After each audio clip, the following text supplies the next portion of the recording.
Get all my tech stuff in order.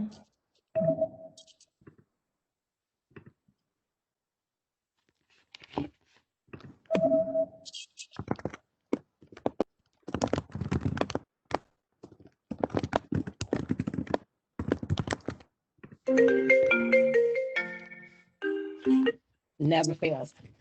Hey, I'm about to do something. Where you at? I'm on 10th Street.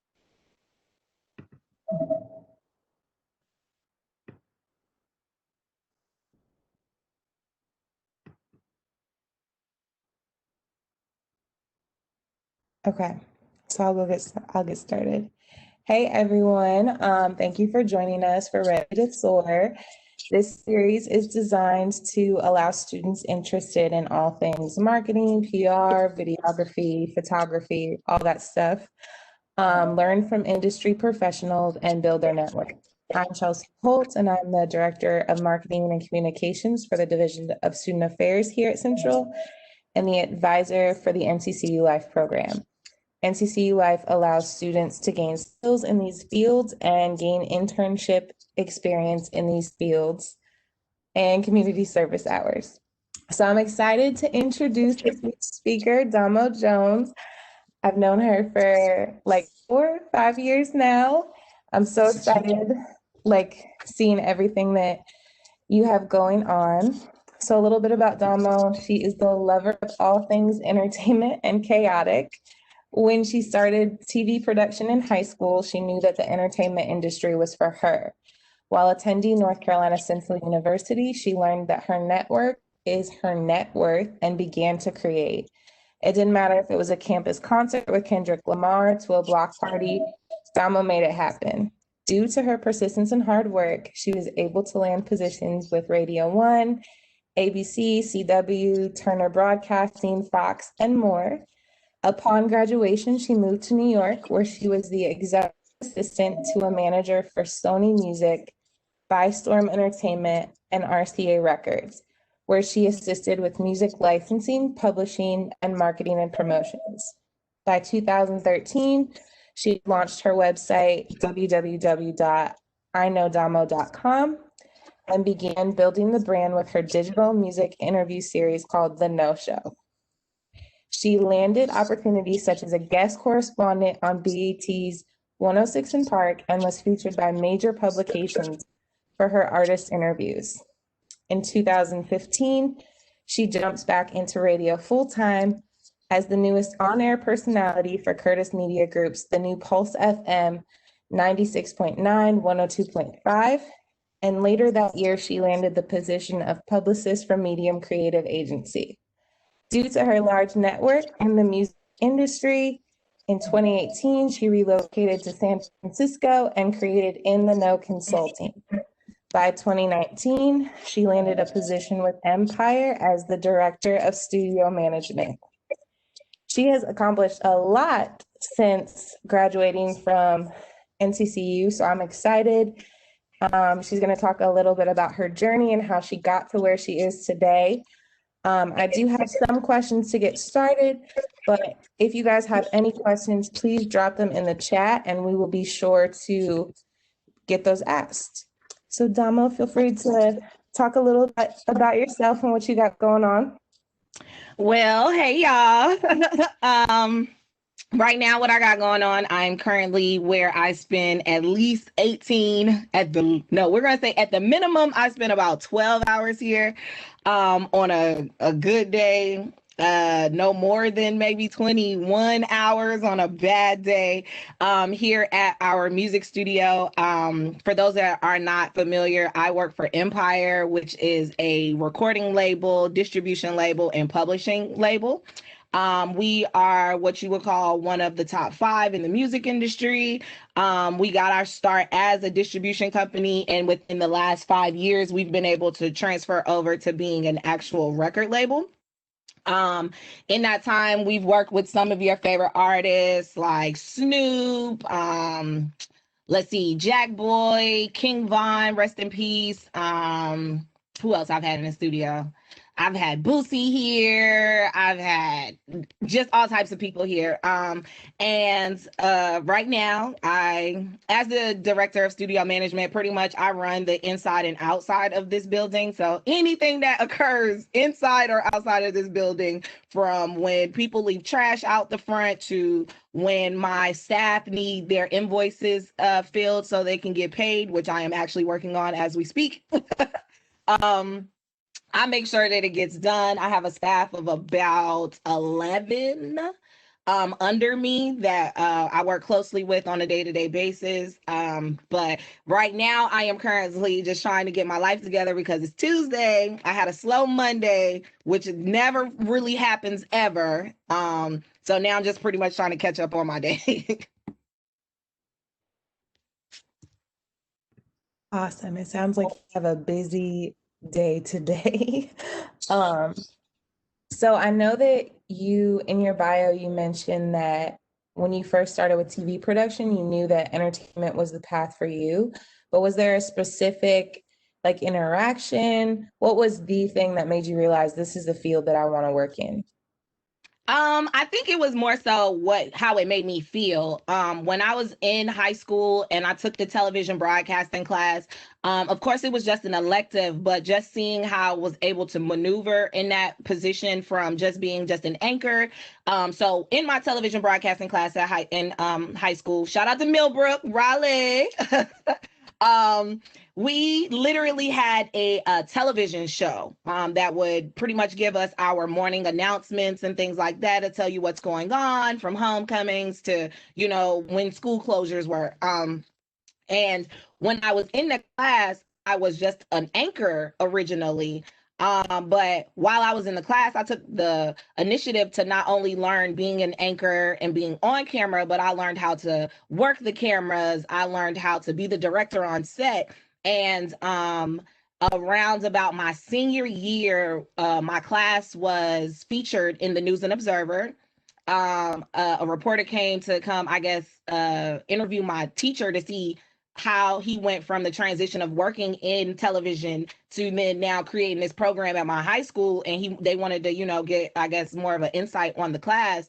And I just remember, like, I just wanted to do everything, and when I originally, when I graduated high school, I told myself, I got to get a practical job. Being in entertainment and television is not practical. You thinking to yourself, you got to get a job. You got to make money when you graduate college. So just so happens in the interview with the News and Observer, they asked me what I wanted to do when I went to college. And I told them I wanted to major in criminal justice. And if I had the time, then I would want to then get into maybe broadcasting. Kind of funny how I manifested that, because when I actually had started to attend NCCU, and I was working within my department, and of course I have a bachelor's in criminal justice, so my major was criminal justice. My concentration was law enforcement. And in that concentration, I needed more credits to graduate. And when I realized I needed more credits to graduate, I was like, well, might as well take up a minor in mass communication, since I kind of told myself that I wanted to do that. But when I did it, when I told myself I wanted to do it, I didn't realize that I was literally talking myself into doing it, because then, of course, like I said, years later, then I actually go to school. And this isn't until my sophomore year when I realized, oh, like, this is for me. I think this is really dope. This is something I should do. And as I was entering my minor, I had just been elected Miss 100 Black Women on campus. And as the face of the 100 Black Women organization, you had to do a lot of public speaking, and you had to be the face of a lot of things when it comes to that organization. And as I was into my minor and also being this face of this organization, I was like, okay, this might be a little something. I wasn't still sure, right? I will be honest with you, it wasn't until Miss Johnson, for those who don't know, Miss Marquita Johnson at NCCU, it wasn't until I was elected Miss Student Union. and she put a microphone in my hand and told me I had to host my first 1040 break. It wasn't until then that I was like, you cannot stop me from having a microphone in my hand now. Like that was it. It was like, I felt like God was preparing me in all those other stages, but it wasn't until Miss Marquita put that microphone in my hand that it was like, yes, this is it. This is what I want to do. I can't do nothing else. You're not going to stop me from doing anything else. This is it. That's so awesome. I didn't know that it was Miss Marquita. Miss Marquita works in the division. So when you said that, I could totally picture her like just handing you the mic and being like, you got this. Just do it. She was a mom to us. Like, for those who don't know, before she was in her position, she was not only just a student at NCCU, but she was also a member of the Student Activities Board at one time. And she was my advisor for SAB and a second mom to me. The student union was a second home for me. I even had an apartment, but still would sleep in the student union that much. Like, home. Her office, if I could show y'all pictures of what her office used to look like when I was in college, you would have thought like her office was the dorm room, as many of us who used to be in there. Awesome. So you've talked a lot about, I guess, the different organizations that you were involved in. What were, I guess, some more that you were involved in, and how do you think they set you up for your career today? I actually credit all of the organizations that I was a part of when I was at NCCU because it showed me how to maneuver in my career today. Being a part of 100 Black Women, being a part of Student Activities Board, being on SGA and doing Bon Vivant and Eagle Corps, doing all those things, it allowed me to understand that within my positions in these different organizations, how that these organizations were able to work together. So with 100 Black Women being an organization that's based on mostly community service, and being that it's a requirement for students to do their community service hours, we would do different things where we would team up SAB and 100 Black Women, or, SAB and SGA together to be able to do various events on campus, so that we can, build for the greater good. So for me, I just really enjoyed utilizing all of those opportunities. I really enjoyed understanding where my positions lied. And it used to be a good way to be able to help my other organizations. Like when I was in SGA, I was a part of the Senate. And Bon Vivant needed money. We needed money for something we had going on. And being on the SGA Senate, you debate what organizations get money, and being able to be in the room and be a member also allowed me to be able to speak up for an organization like Bon Vivant, to be able to say, this is why we need this money passionately, and, instead of just going by and just being just another request or whatever. But yeah, just being able to collaborate has been able to help me the most in my career. It taught me the importance of networking and utilizing and making sure that all the things that I do all have synergy. I'm really big on that based on my career. People see sometimes and they're just like, you're all over the place. How you go from doing TV to doing radio to doing PR to running a studio?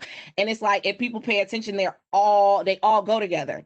Because of my position here at the studio, I'm able to work with artists. And because of the fact that I've done PR, I know how to tap in with them to get into blogs. And because I've done radio, I have relationships with radio stations to be able to promote artists. So for me, I just like to put myself in a position where all my positions then all work together for the same thing.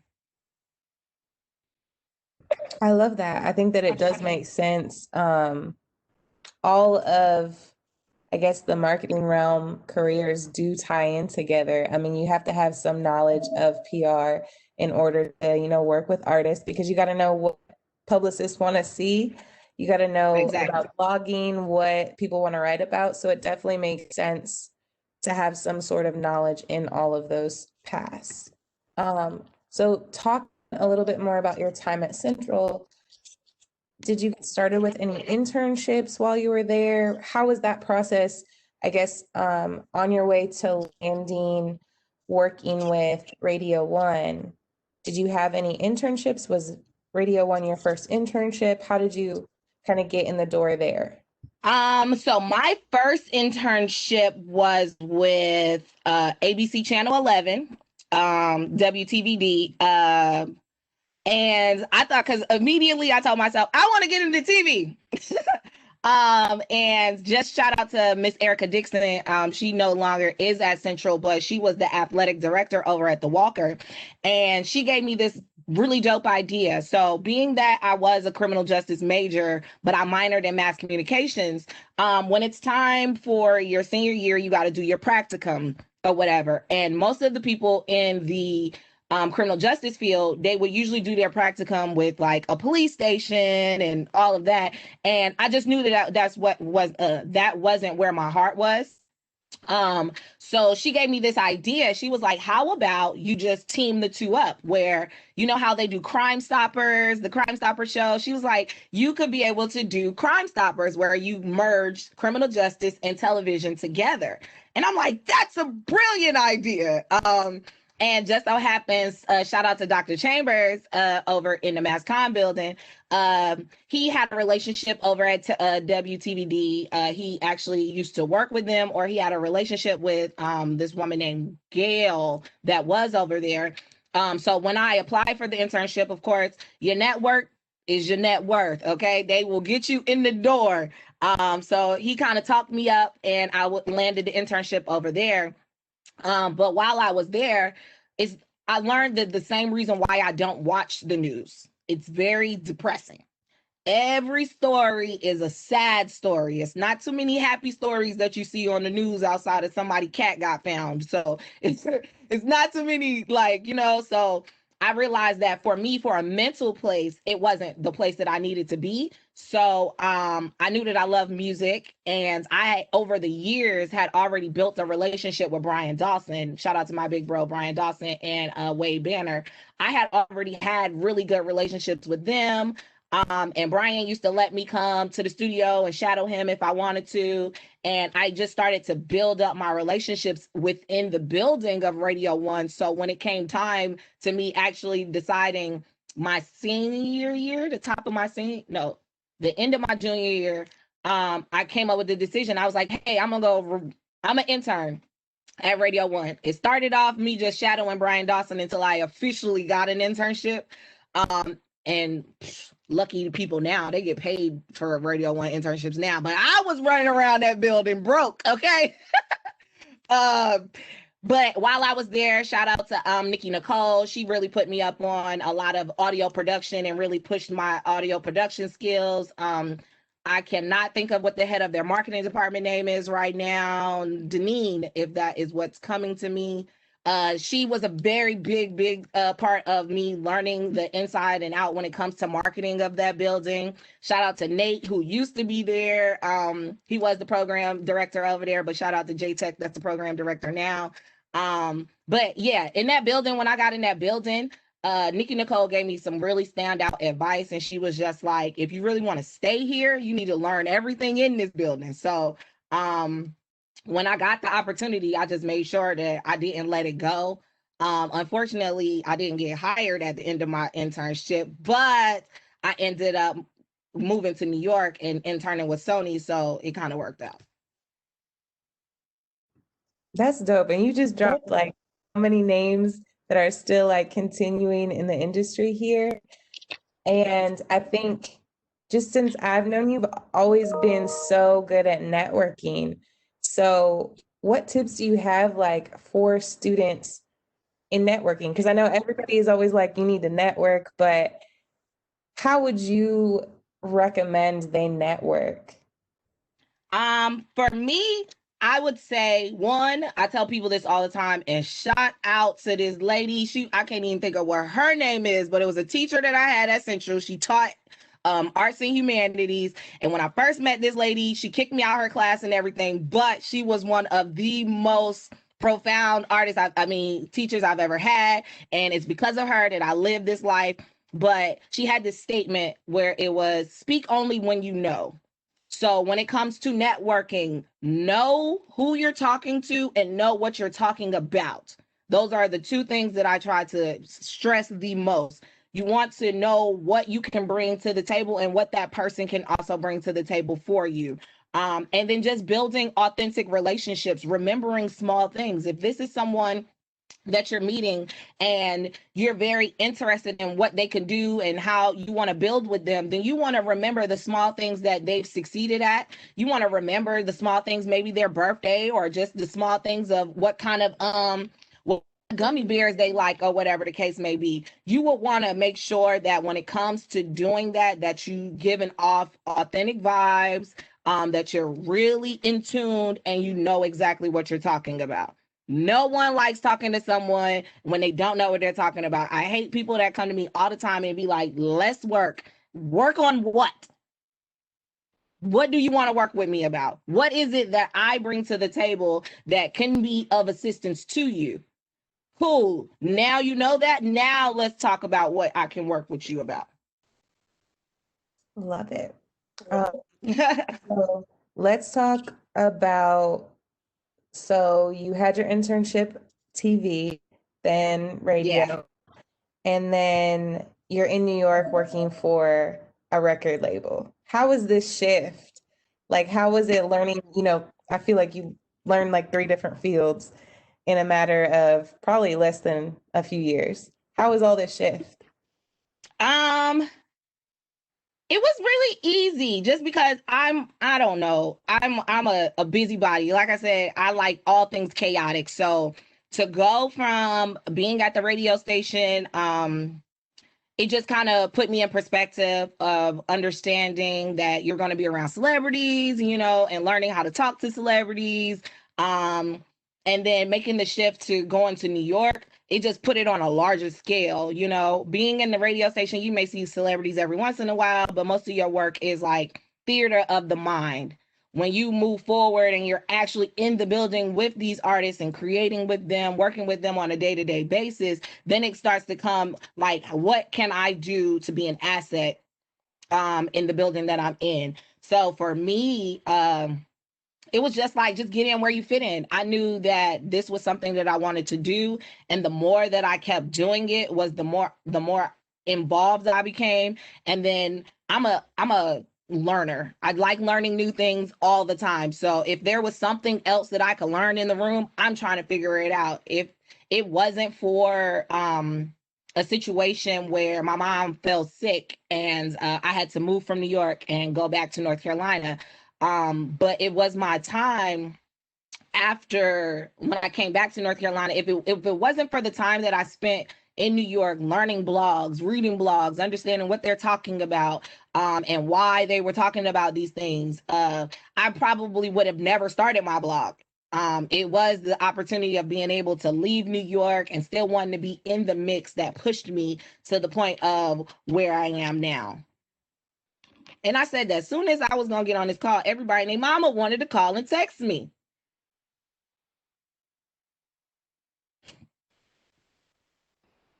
Okay. You're so busy.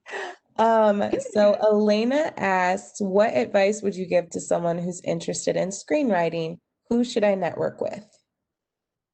Screenwriting.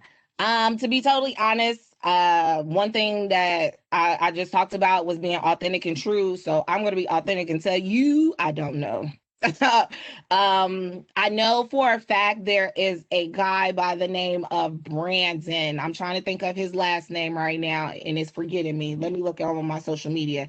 But I know that if I'm not mistaken, he is an NCCU alum, and he did some screenwriting for a show on Netflix. And I feel like he would be the perfect person to talk to.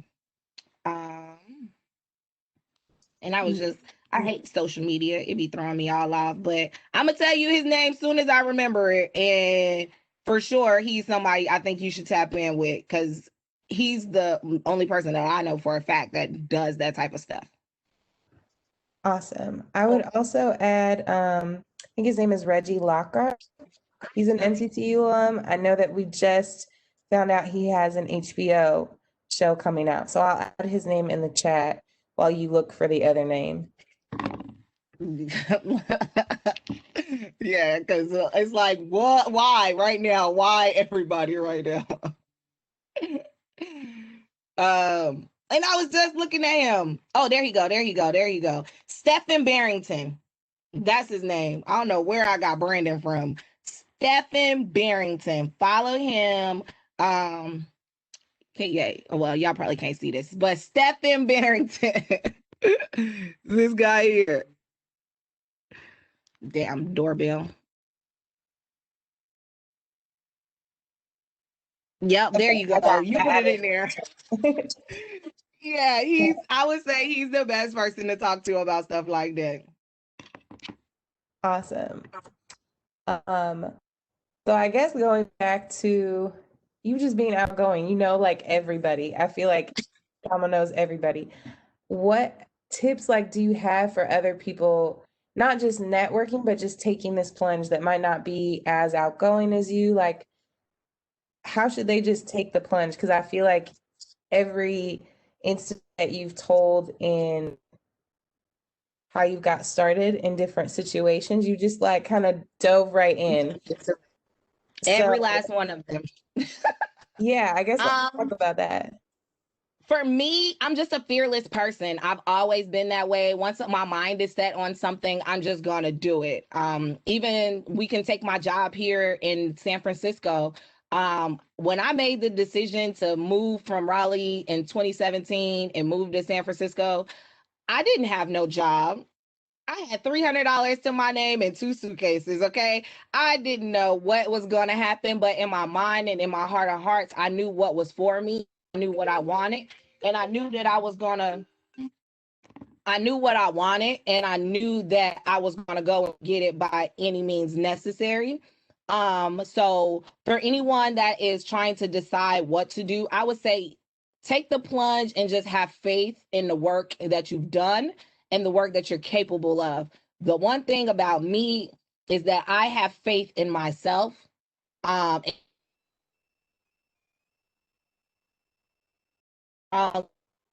every I felt like I might have fallen or have failed, I have most definitely come out on top each and every time.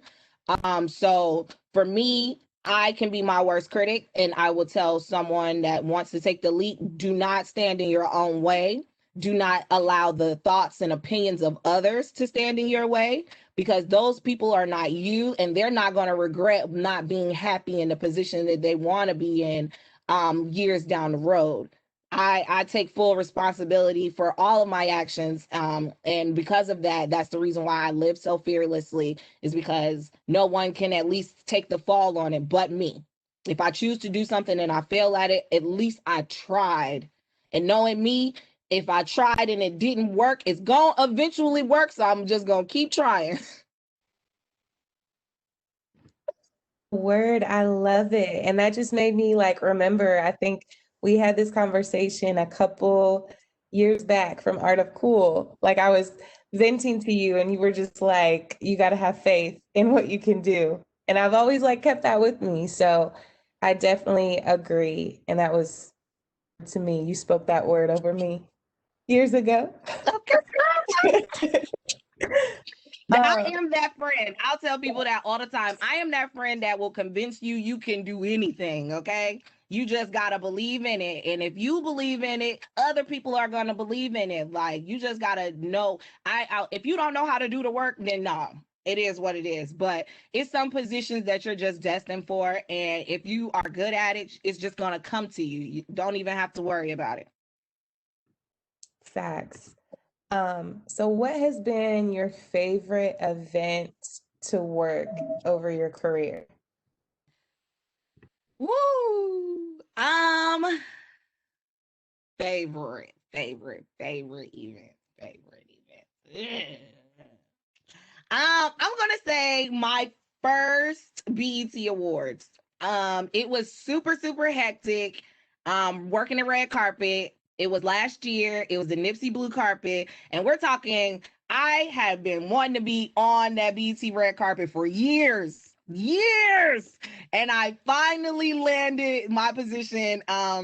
Being a correspondent for KarenCivil.com. Shout out to Karen Civil. She's been like my blueprint in life ever since I decided that the industry was for me. But Yeah, it was the most hectic because it was my first like real red carpet, but it was the best. Like it's something about also it's just that weekend. It's something about BET weekend that just ignites everything in you. You really you really tap into who you really are during that time. You all the work that you put in throughout the year, if you tell yourself that, oh, you're doing PR or you're doing radio or you're doing interviews, like it really shows BET Awards weekend, because then that's how you know if you getting in anything or if you at what's hot or, all of that. So for me, I would say just BET weekend in general is like it's my key of the year. If I'm having a bad year, BET Awards will most definitely put me in my bag. And for me, last year,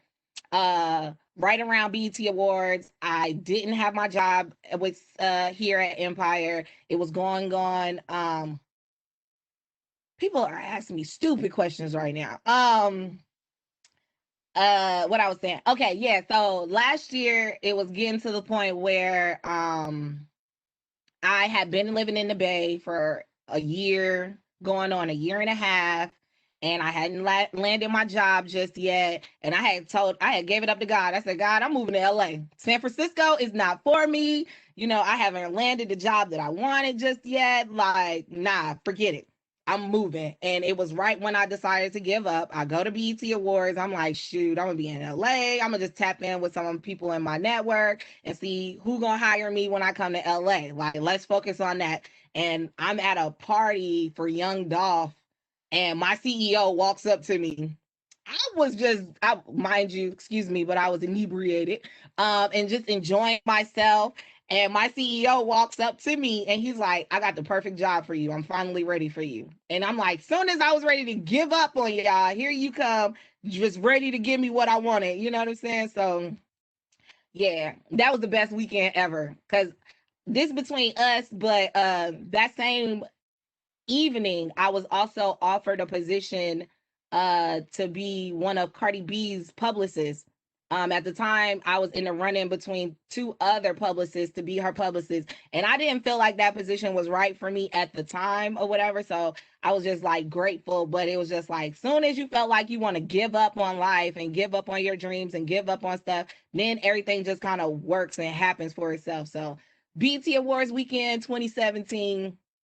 No, 28. What was last year? 2019.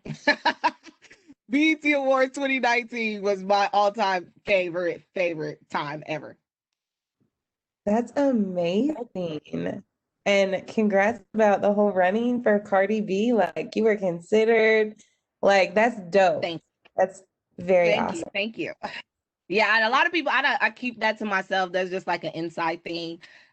Just because, like I said, I was in the running, so I didn't really talk about it. But I just remember that weekend and just crying. I mean, falling to my knees, crying. I'm like, I went from not having no job to having some major jobs on the table right now. Like look at God over here. Right, amen. Wow. Okay, so who are your role models? I feel like I know some names that you're gonna name, but who are your role models in this industry that you look up to? So in this industry, immediately off the bat, Karen Civil, okay?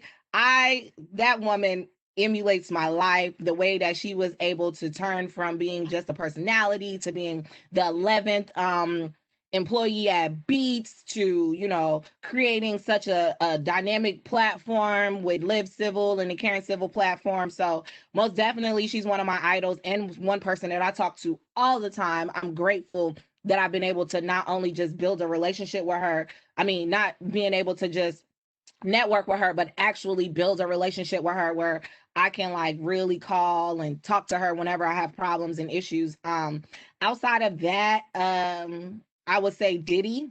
Because I tell people all the time, people are like, what's the end goal? I'm like, I'm about to be bigger than Diddy in music, okay?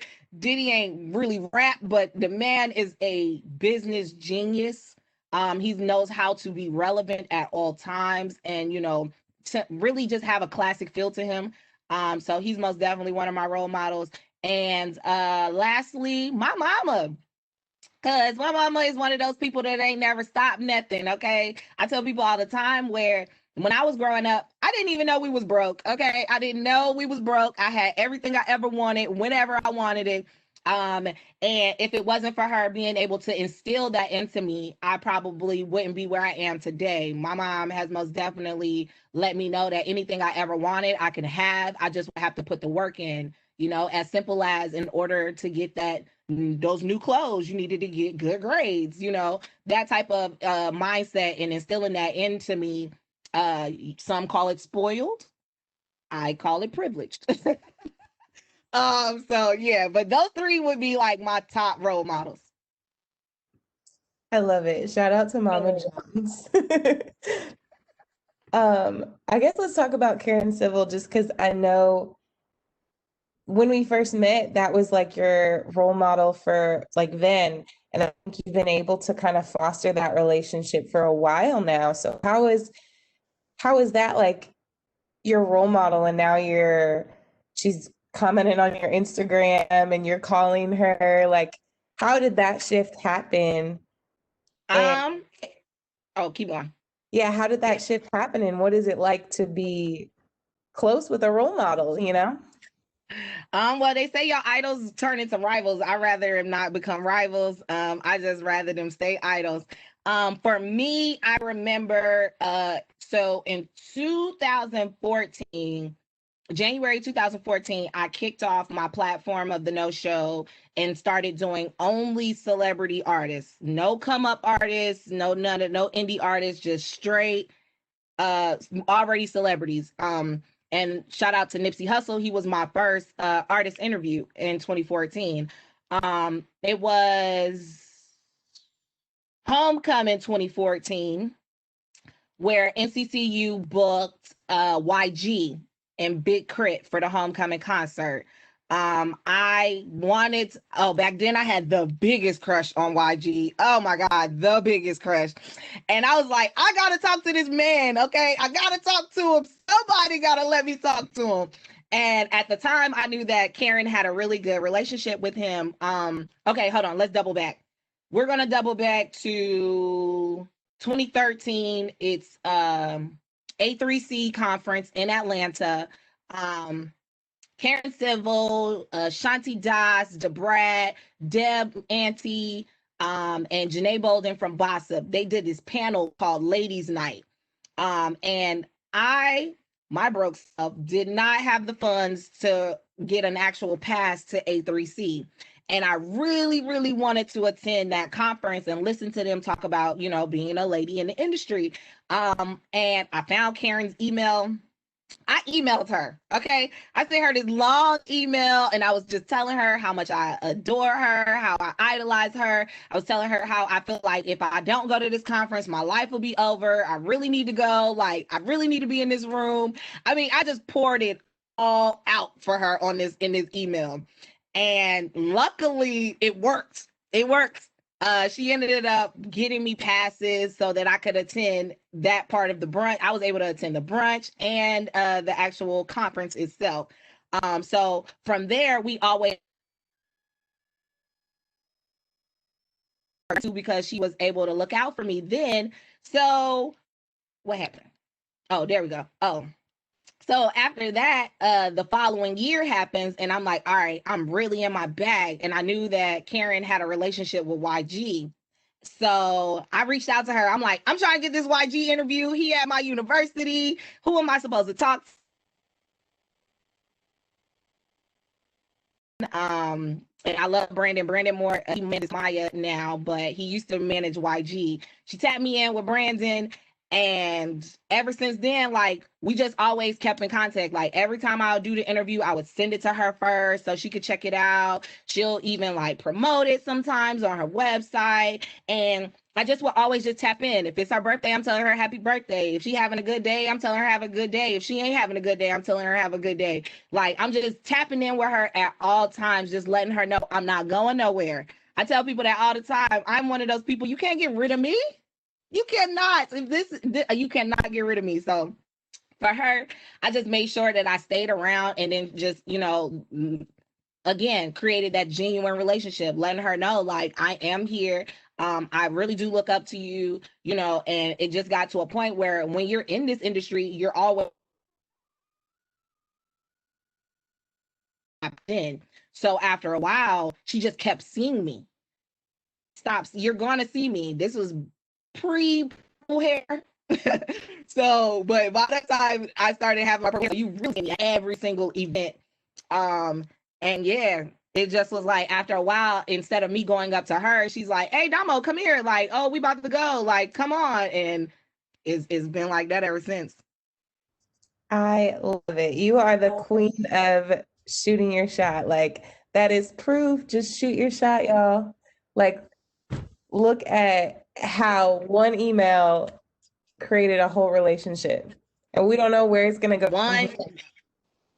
Seriously. hopefully business partners, because I most definitely want to work with her. Yes, let's put that in the universe. It's gonna happen. We're gonna manifest it for you. Thank you. So going into the no show, like you said that you decided you were only going to interview celebrity artists. How is it to stand your ground? You know, I think Raleigh Durham is such a big music area. How is it to stand your like, I'm not going to interview you, even though I might go to your show? How is that? All right, hold on. Say that one more time, because my COO just wants to keep texting me today. For the no show, like you said that you only wanted to start out interviewing celebrity artists. So since Raleigh, Durham is such a big music area, like, you know, everybody knows a rapper. There's so many shows, you know, when outside was open. How is it to stand your ground and say like, yo, you're a good rapper, but I'm not gonna interview you when everybody was coming um, to you and being like, can you interview me? Let me get on the blog. so what it is I put the work in the year before. The year before I decided I wasn't going to do indie artists, I had most definitely flooded everything from every little local show to every independent artist. Like, I made sure that I put on for them first and gave them the love first. And it just so happened that when I made that had a no Domo interview, or, you know, I want one, but I had to explain to them as well, like I had to build the platform first. And building the platform with celebrities allows people to want to see who else I bring to the table. So if I start off with someone that people really, really want to see, they're going to be like, okay, well, she got good judgment. Let me check out this other person as well. So for me, um, yeah, for me, I just made sure that I really put on for everybody ahead of time. There's not a single indie artist in Raleigh during the time when I was doing interviews that can say that I did not interview them. And then like I said, I would just keep my platform open. So yeah, I would still do just celebrities, but every once in a while I'll tap in and do like an indie artist, if I felt like, you know, the buzz was there or the build was there, or even just give them a shot. But you really had to put the work in first. Like, I'm not gonna just interview you and waste my time for free, you know what I'm saying, just to sit here and help you promote. Like, nah, this is a business. And that was one of the things that I most definitely brought to the table as well, was like, you want to interview for me, you can pay for it, because I'm sitting here having to pay my camera guy interview. If you want it, you can have it, but you gotta have to pay for it. I love it. So how was it just getting started creating that platform? Because it was, you know, it was kind of something different at the time. So what tips would you have for students who want to create a similar platform? Like we have a lot who want to do podcasts or, you know, just video interviews. What advice would you have for them? Just get started. Because if it wasn't for, this is crazy, NCCU had a big freaking impact on my life. It was my sophomore year, my freshman or my sophomore year. Time Warner Cable was doing this contest where they were looking for on-air personalities. Shout out to my guy Corn that went to NC State, Alpha at NC State. He won the competition, but my audition tape at the time, Christopher Play Martin was a teacher at NCCU. And I'm like, he's a big deal. He was actually my first interview ever. My first interview ever came from him. And it really just started with knowing that I had my bro, shout out to Kyle. He had a camera. He wanted to do some really cool stuff. I knew that I wanted to do interviews, so we just tapped in together. And then as my brand grew, and the No Show and I Know Domo, the brand started to grow some more. I just started tapping in with like-minded people. Shout out to my guy, Head Graphics, Joseph Hedden. His company, A-Side Entertainment, when we teamed up together to create the official No Show in 2016. Oh my God, just looking at it and the possibilities of it, seeing what it could look like, that right there ended up just really catapulting me into a whole nother level, because it was like I really had a team. We had a whole setup. Shout out to my guy T Ross. We used his studio to shoot it in. But it just started with an idea. I'm big on having really cool ideas and not being able to execute them because everybody doesn't have the same vision and or plan as me. But just tapping in with like-minded individuals and just getting started. It's not going to be successful the first day. It's not going to be successful the 200th day. But as long as you stay consistent and stick to it, you'll be good to go. So if that is something you want to do, just go do it. Forget everything else and just go do it. Awesome. So what are some things I guess you like most and least about your role now? What I love the most about my role is that my CEO has put me in a managerial position.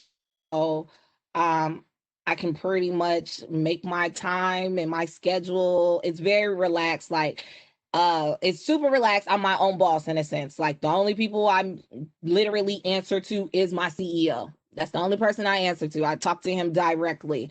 So for me, and then so it's mostly the part that I love the most is that I'm the boss.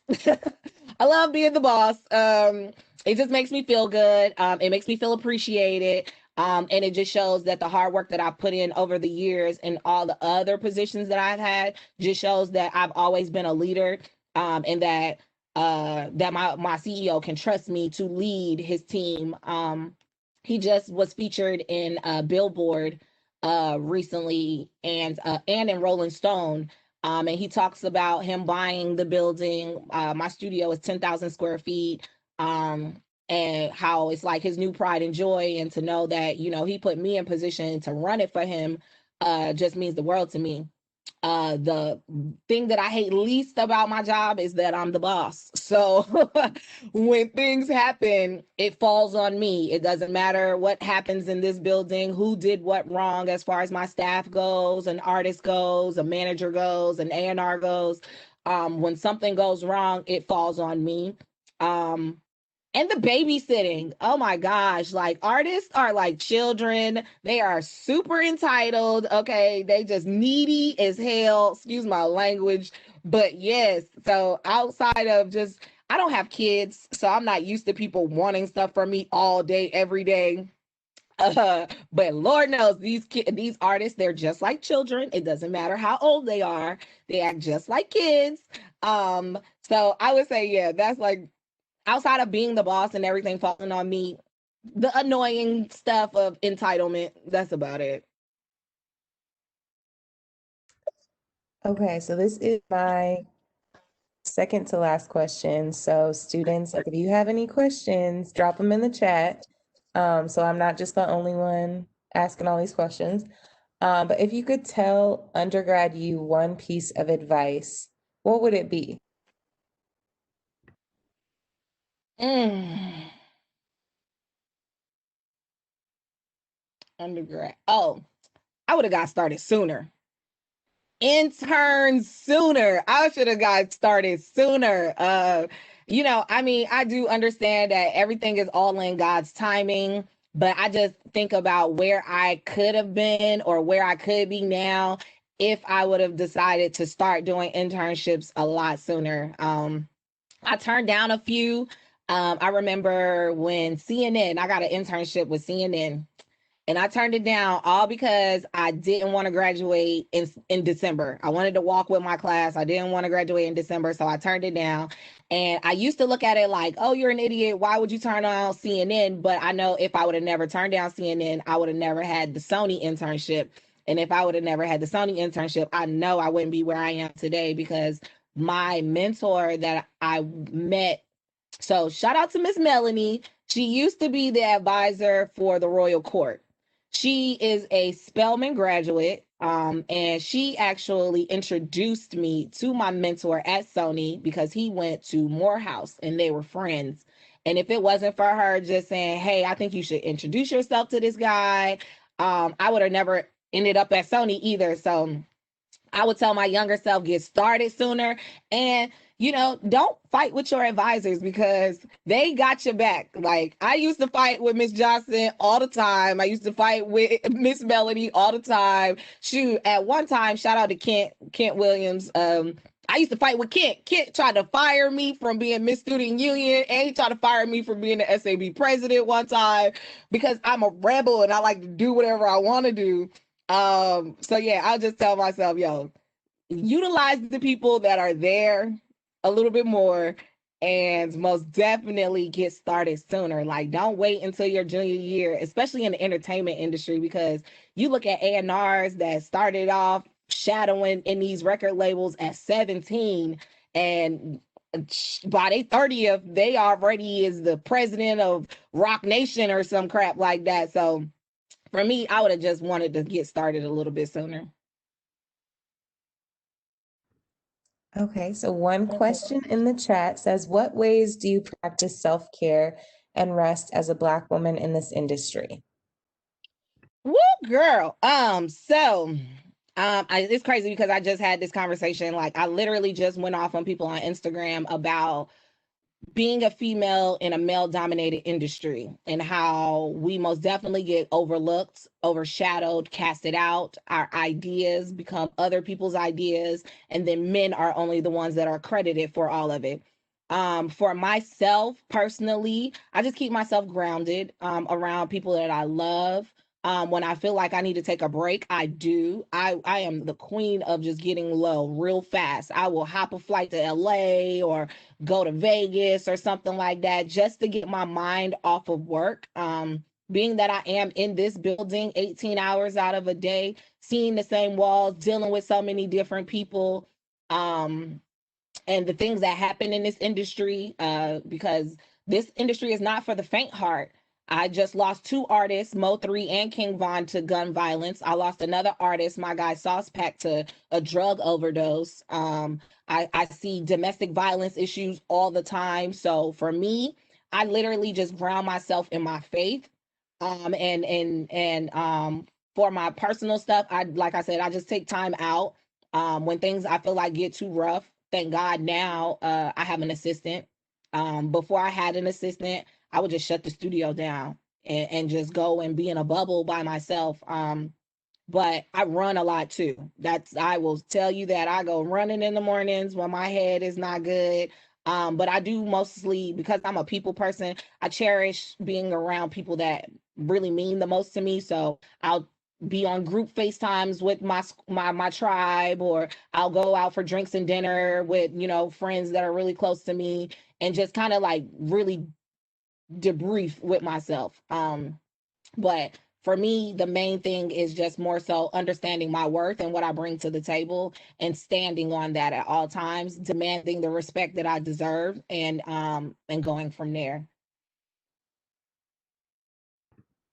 So going off of that, I guess what advice would you have for women of color and just people of color who want to get into the industry? Because I mean, you said the industry isn't for the faint heart. Like you're gonna have to deal with a lot of stuff. So how can they kind of prepare themselves?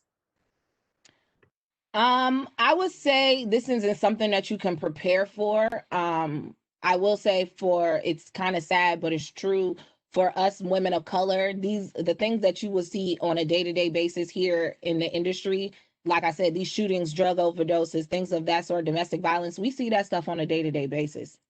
And it's sad, but it's gotten to the point where I'm really just numb to it all. So for someone that may not be used to these types of lifestyles, I would just say, don't take anything to heart. Don't involve yourself. Um, and just remember why you're here. If whatever your position is, do your job to the best of your ability, and just stay focused on that. I tell people that all the time because I sit here and I be going off on artists and they be ready to tell on me, but I'm like, my job is done. The bare minimum of my job is done. So how you feel emotionally ain't got nothing to do with me. But as long as my job is done. So I would just say, just do your job. Don't even allow the outside things to get to you and or affect you, because it can, for most definitely it will. You get close to these artists, and that lose their lives, and it starts to affect you emotionally. So I would just say, just try to find a way not to allow it to affect you. And yeah, it's not something you could prepare for. Just be ready for anything. Another question from the chat. What's been the most difficult instance that you've had and how did you overcome it?